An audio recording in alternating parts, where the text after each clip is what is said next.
Sous contrôle judiciaire, Pierre Palmade l'est toujours. Hospitalisé, encore.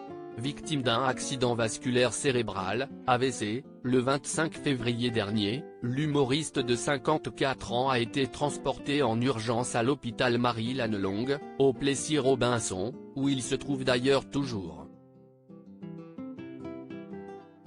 Malgré le secret qui entoure l'état de santé du comédien, Cyril Hanouna prétend avoir des informations exclusives sur l'ancien complice de Michel Larocque.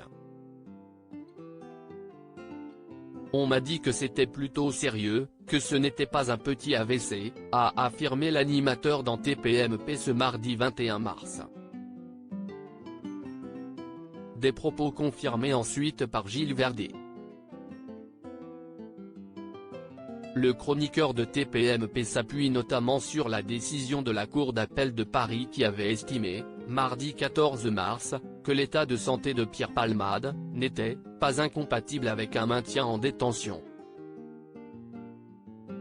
Selon France Info, elle avait alors jugé que l'évolution de cet état de santé amoindrit les risques qui avaient fondé la décision de placement en détention provisoire.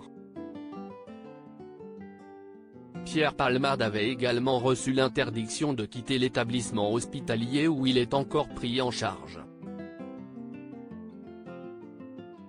Vu son état, la Chambre de l'instruction a considéré qu'il serait exceptionnel qu'il puisse réitérer le fait de prendre une voiture et de conduire, a conclu Gilles Verdet. Comment Pierre Palmade arrivait à sauver les apparences? Une question persiste dans l'affaire Pierre Palmade. Comment l'humoriste est-il arrivé à mener une si belle carrière sur scène tout en consommant très régulièrement de la cocaïne?